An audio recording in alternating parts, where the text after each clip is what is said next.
Halo, saya Iki.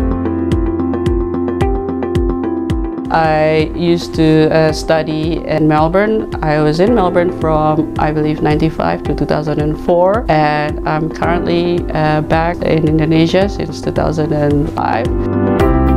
Saya di sini, saya pertama kali pulang, saya membawa nama bangsa Indonesia di SEA Games Golf. Untuk itu kita dapat perak dan perunggu di Philippines.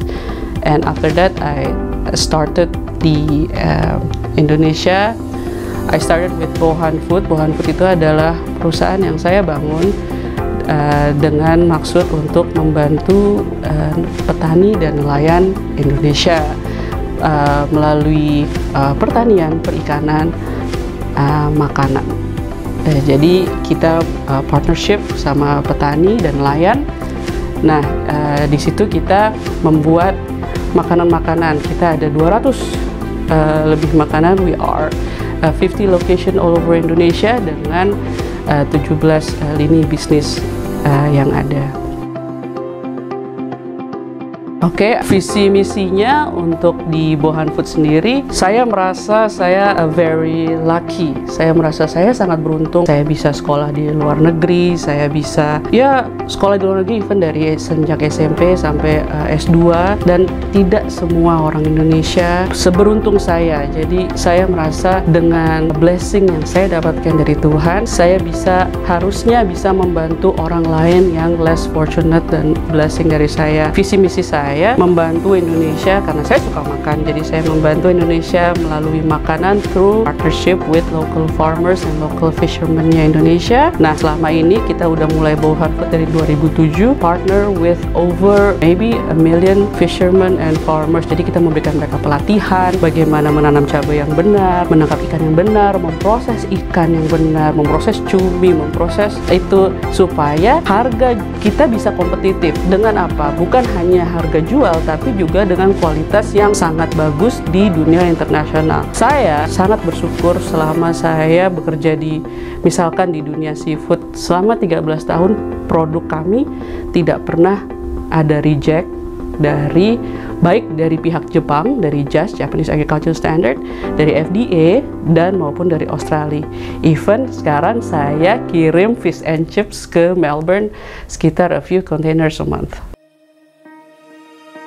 Saya begitu masuk di SMP, di sekolah saya kebetulan fortunate untuk ke sekolah swasta yang umurnya sudah 400 tahun, which is Wesley College di Melbourne. Nah, di situ pertanyaan pertama itu rasisme itu pasti ada. Dia pertanyaannya, oh, orang Indonesia itu ke sekolah naik apa, gajah atau naik kano gitu kan? Saya sih ketawa aja, saya bilang, iya, gajah saya namanya BMW Mercy, gajah situ apa, Holden, nggak ada tuh kayak gitu-gitu di sekolah saya nggak boleh masuk, saya bilang gitu. Tapi saya merasa olahraga atau olahraga khususnya saya karena saya suka olahraga itu yang membuka pintu saya gitu. Saya menjadi wakil ketua OSIS pertama selama sekolah itu 400 tahun berdiri. Saya dapat bisa masuk ke pertemanan si bule ini. Seperti bangsa-bangsa lainnya pastilah ada rasisnya, dan mereka merasa opportunity yang diberikan sama mereka, wah, kok dia punya itu, kok saya nggak punya ini, kok gini. Nah dia tuh langsung meng-closing. Jadi saya pikir saya sebagai orang Indonesia waktu itu untungnya saya masuk dari olahraga. Jadi saya makanya kebetulan itu memberikan saya scholarship, memberikan saya pekerjaan dari pekerjaan yang cuman groceries, nganterin koran, even jadi tukang batu gitu. Jadi akhirnya saya bisa kerja di bank, dulu namanya St. George Bank dan sekarang namanya jadi Bank of Melbourne. So I believe dengan olahraga itu saya dapat masuknya gitu. Jadi kalau kalian yang ingin sekolah di luar, ada 3 kalau di sekolah saya. Sekolah saya itu yang Wesley College itu terkenal 3. Either you good at sports, either you good at art, either you good at education. Yang begini nggak bagus-bagus amat educationnya ya. Jadi saya bagusnya olahraganya. Meskipun saya lulus SMA ketiga terbaik di Australia, tapi kayaknya itu kebantu sama nilai olahraganya deh. Please find something else yang it can be a part of you dan itu bisa long term. You like to paint, you like to do some art, kamu suka buat sepatu, suka buat apa, be that part of profile for yourself yang nantinya itu bisa menjadi penghubung dengan komunitas-komunitas tersendiri. Kalau nggak begitu, mereka nggak akan terbuka gitu. Jadi bagi saya, kayak saya itu juara juga dayung satu sekolah swasta di Australia, satu provinsi ya gitu, juara dayung atau disebut dengan rowing. Saya juga juara golf pada saat itu, dan kita termasuk tim basket A untuk juara sekolah private di Melbourne. Di situ saya merasa terbuka pintu komunitas dari bule-bule ini. So, kalau kalian berolahraga, good, do it gitu. Nggak usah jago-jago amat. Saya pribadi banyak merasakan benefit yang saya dapatkan, opportunity dan benefit yang saya dapatkan. SMP, SMA, S1 di Melbourne, lalu saya ke Amerika untuk belajar Master for Psychology. Tapi unfortunately, habis selesai, saya dapat pekerjaan di sana. Tapi saya decided untuk go home karena papa saya keluar dari dipardon sama negara, jadi saya decided, even though I have a good job at that time, a very good job, an amazing amount of salary for a 20-year-old kid ya. Tapi at the end of the day, kita kan dibesarkan oleh orang tua. They have sacrificed a lot for us. Tidak ada salahnya kita juga mengurus mereka pada at the end of the day. Bukan kita sacrificing our dream. Oh, this is my life and your life are there because of your parents juga gitu. Bukannya saya berusaha ke ada yang bilang, oh kamu harus ngurusin orang tua. Enggak. You know what I feel personally. Saya dulu di Melbourne kerja di St. George Bank. St. George Bank itu bukan sekarang Bank of Melbourne, itu bukan bank kecil. Kalau di sini mungkin itu sekelasnya, I don't know, Bank BNI atau Bank BRI. Nah, itu juga gajinya sangat-sangat lumayan. Okay? But I go home ya, I go home. And saya melihat kok yang saya bahagia tuh beberapa hal. Satu hal, saya bekerja dengan orang yang kurang beruntung. Gimana caranya kita memperbaiki kehidupan mereka? Oh, trust me, that makes my heart filled with golds and diamonds and meskipun kita itu hidupnya susah, ribet, segala macam masalah, kalau lihat orang lebih susah, hati kita juga, mereka lebih susah tapi mereka bisa lebih bersyukur. Nah, yang kedua, saya kemarin pas bulan November 2019, saya dapat kabar dari papa saya, CEA atau hasil darah untuk kansernya itu lumayan tinggi. Jadi saya cari dokter and everything. But I'm so happy, meskipun pada akhirnya dia kalah kanser dari 4 bulan, tapi saya happy bahwa saya dapat menghabiskan waktu. I try my best as a kid untuk this is my best I give for you, we try to find this and all that. Dan itu tidak bisa tergantikan kalau Anda di luar negeri. Nomor 3, opportunity yang saya rasakan. Saya tuh kerja di Amerika, saya kerja di Indonesia.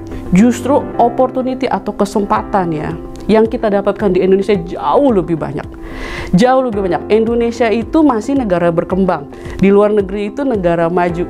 Mereka sangat protektif sebenarnya. So as an Asian, lo kerjaannya cuma maybe maximum middle manager. Tapi nggak bisa sampai top of the pop. I know, I play golf with those guys, I play rugby with those guys. Yang nggak subjektif tapi kayaknya tau lah, ditaker lah, lu Asia, lu cuma sampai segini gitu. If that's what you wanna do, it's okay. Tapi kalau bagi saya merasa happy, saya bisa membantu di sini, membantu keluarga saya, dan bisa berbagi keberuntungan kita, our luck, our blessing, ke orang yang kurang beruntung. Itu rasanya sangat-sangat luar biasa. And mind you, kalau kita pulang dengan, kenapa waktu itu saya juga bekerja di perusahaan, meskipun saya itu dari kerja di McDonald, dari kerja nganter koran, loper koran. Kenapa saya ngejar loper koran dulu waktu itu? Saya dulu main tenis buat sekolah saya, dan saya nggak punya ini, katanya harus gini. Terus saya kerjaannya harus begini-begini.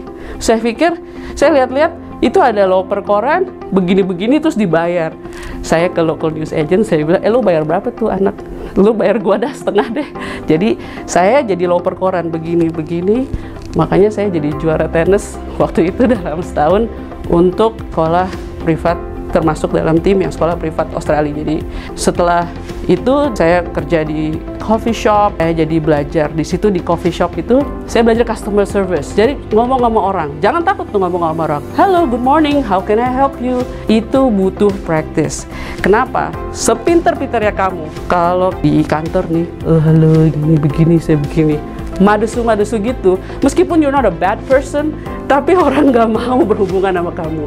So I think working di sebuah perusahaan, any type, you want to work in a coffee shop, I work in a bank, you know, it gives you value yang tidak bisa diukur secara keuangan, tapi juga bisa diukur secara life skill. Karena dengan kita lebih terbuka, dengan kita lebih dinamis, orang tuh ngelihatnya, oh, oke, let's do something with this one gitu. Bukan yang kayak, oh saya sekolah nggak ngapa-ngapain gitu. Life is much more interesting and you need to do something more than just I believe that. Indonesia is a very sexist country. I have to say this. Why? I'm a woman at my age. The first thing they said, are you married? No, I'm not married. And then the second thing they asked, why you're not married? Why don't you have babies? It's very, kalau di luar negeri itu personal gitu nggak boleh ya ditanyain. Jadi untuk anda-anda yang mau sekolah di luar negeri, jangan tanya pacar, jangan tanya agama, jangan tanya why don't you have boyfriend or girlfriend. Itu a big no-no, lo bakal di-ban dari pertemanan itu ya. Gue kasih tahu ini dari awal. Karena untuk orang Indonesia kayak gitu, ih kenapa sih nggak punya pacar? Ih why not? Itu di Indonesia banget. Tapi itu dibule, a big no-no. I learned the hard way, trust me. Terus kayak apa namanya? Tadi kayak seperti itu. Nah, kenapa saya bilang itu seksis? Saya dilihat di luar negeri, kenapa saya merasa comfortable dulu ya? Oh, ini yang diterima dari mereka. What I can do is my achievement. Di Indonesia, cewek, terus kayak ini begini, ini begitu. Saya break a few barriers. Even waktu saya main golf untuk my country. If you play sports for your country, you must be goddamn lesbian. Like hello. Nggak mesti juga ya, memang kalau emang rambut pendek terus tomboy terus itu jadi bukan hanya itu, jadi prejudice seperti itu yang ini. Gimana kita cara melawannya? We have to stay positive. Like we said, misalnya kita ada yang kok ibu nggak ini sih. Tadinya saya juga agak emosional ya pertama-tama pulang kan, who the hell are you gitu, nanya-nanya begitu. Tapi akhirnya for me jadi gini, ibu ada anak nggak? Ini ada ponakan nggak? Kenalin dong. Ibu jangan cuman ini aja, tante ini dong, kenalin saya. Jadi you have to make it personal defense untuk your feeling juga. Kenapa? Karena itu udah budaya yang nggak oke sebenarnya. Apalagi kalau Anda di luar negeri itu sangat tidak oke. Bahkan di interview HRD itu dibilang kita nggak boleh nanya tentang religion, kita nggak boleh even tanya sexual preference. Ya, jadi sometimes kalau kayak gitu kita jawabnya jangan madesu, terus jangan sensitif. Caranya kok gitu-gitu. Kita lebih humoris aja bilangnya. Kenalin dong, lo punya temen lo punya temen yang lurus-lurus, kenalin gue dong gitu. Masa disimpen doang gitu? Mana Instagramnya, DM lah apa gitu. Jangan swipe left aja. Dikenalin. Personal choice orang itu berbeda-beda, ya. Tapi for me, that's my personal choice. Mungkin nanti in the next stage of my life saya akan kesana. Tapi untuk saya share pilihan saya apa? Indonesia itu kepo ya, kepo dan konsisten kepo. Jadi kalau udah nanya tuh kayak kereta gitu. My father is the love of my life, not just my role model. I'm anak papi lah kalau dibilang ya. I'm daddy's little girl and always be my daddy's little girl. Bagi saya yang so inspiring dengan dia itu, dia mulai dari nothing, literally nothing, not a cent in his pocket. Tapi he's got the biggest heart that I've one of I've ever seen. Jadi dia selalu menyarankan sama saya berbagi, berbagi, dan berbagi. Jadi apapun bentuknya, istilahnya dia bilangnya gini, kalau kita berbagi sama orang kita nggak akan mati Ki, gitu. Kan kita cuma butuh apa sih at the end gitu, kita cuma butuh hidup, paling makan, basic essential needs. Kalau kita dikasih Tuhan berlebih, berarti kita harus menyalurkan our blessing. Itu yang papa saya ajarkan. Nomor 2, jangan hanya rezeki itu disimpan sendiri, kita harus menciptakan kreasi lapangan kerja untuk orang. Dengan papa saya kerja 60 tahun, dia telah menciptakan jutaan lapangan kerja melalui lebih dari ratusan, sekarang mungkin 100 ya perusahaannya gitu. Di situ saya belajar bahwa untuk memajukan suatu daerah atau suatu tempat, kita harus create jobs, kita harus create opportunity. Kita bisa bilang bahwa, hey, ini daerah susah misalnya, gitu. Tapi kalau kita udah do something for that daerah dan akhirnya kita melihat efek yang bagus lah gitu, itu bagi saya inspiring banget. Berarti untuk itu dia menginspirasi saya untuk memberikan kesempatan kepada orang yang kurang beruntung. Dulu nih, me going home from Melbourne kayak gini, bego lo, nyupir lo, begini lo, ojek goblok. My dad bilang gini, iyalah dia goblok, emang dia sekolah di Melbourne kayak lu gitu. It's like everything else is the same. Saya pusing ngurus segala macam paper ya. Indonesia tuh luar biasa. Kalau emang kalau bisa disusahin, kenapa harus digampangin? That's Indonesian. Tapi as many things kan pasti kita jadi kenal. Jadi kita sebelum pulang itunya di-research dulu. Maksudnya gini, kan kayak misalnya kita mau ngurus pajak, ngurus apa, itu ada konsultan lah kalau di sini. Nah, kita untuk masuk ke situ gabung dengan organisasi-organisasi. Misalnya kan ada persatuan. So if you're architect, gabung persatuan itu. Try to be active in it. Terus ada persatuan pengusaha muda Indonesia ataupun apa gitu. Pasti ada asosiasi-asosiasinya yang menurut your business ya. Nah, dengan dari situ dapat tuh networkingnya, ininya, dan itu sangat-sangat membantu. Memang masuk ke mereka juga nggak gampang, tapi emang mereka cuma satu-satunya. Kan kita banyak asosiasi-asosiasi yang kita bisa mulai telusuri. Kalau mau pulang nanti hubungi siapa, apa sebelum pulang gitu, mulai lihat Instagramnya, mulai lihat sosial medianya, mulai connect, nanti ketemuan ya kalau udah pulang, or make a video call gitu. Pulang ke Indonesia not the end of the day, menurut saya is the start of my new day. I am very biased kalau dibilang, duh pulang ke Indonesia ngapain sih, udah pada julid-julid semua, ini itu, tapi you know what, that's just nothing what the happiness that I got, the achievement that I got go home from Indonesia. Jangan salah, saya mulai literally dari nol, satu pegawai, satu office, literally dari nol. Itu saya cari funding sendiri and everything sampai perusahaan saya seperti sekarang inilah gitu, dan masih banyak yang saya ingin lakukan gitu. Jadi kalau untuk Anda yang istilahnya biasa-biasa aja, you are already incredibly nggak biasa-biasa. You already have a education in Melbourne. That makes you extraordinary gitu. Jadi jangan, aku nih orang biasa. No, you're not. Nggak semua orang bisa sukses sekolah di luar negeri. That is something extraordinary. Nah, gimana kita menyambungkan itu? Cobalah bergabung dengan organisasi. Cobalah main basket, main bola sama IT. You get the network. So you build your network sebelum kamu pulang pun bisa sekarang. Apalagi dengan social media. Kita harus be smart about it. You already smart going abroad, going to Melbourne and finish your study. Great. Let's use that brain of yours. Gimana cara networking? Karena itu nggak ada di sekolah. And you have to find your own rope untuk membuka networking itu. Punya anak, begitu lahir udah bisa jalan, udah bisa bantu orang tua, enak lah gitu. Kan mesti diajarin.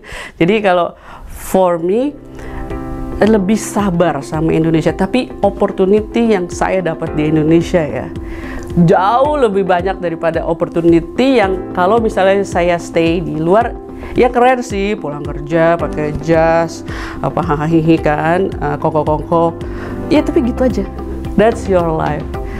Gitu. Kalau sekarang saya bisa cerita pergi ke daerah yang apa punya pegawai yang literally cuma punya satu baju, cuma never go out, cuma punya satu sepatu, dan itu udah cuma 10 years gitu. Jadi kayak storiesnya lebih banyak gitu. Mereka nggak punya uang. Ini konsep yang mereka nggak punya uang, nggak punya ini, nggak punya itu. Tapi pada saat saya bicara mereka memberikan saya sebuah ide, membuka pikiran saya. So it doesn't mean you have money, you have everything.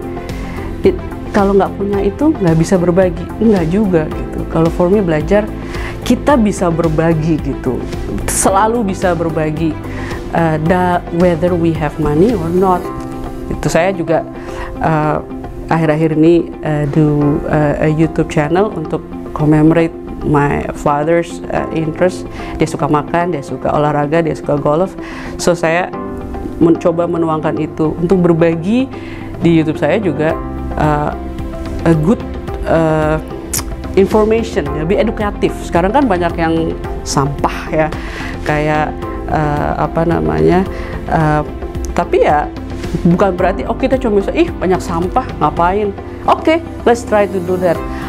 I enroll, begitu saya berduka, saya berpikir karena saya dulu belajar psikologi, saya berpikir yang di hati saya harus share ke otak saya gitu. Kalau nggak I just lost my father, which is the love of my life, dan itu I froze, and I still berduka until now.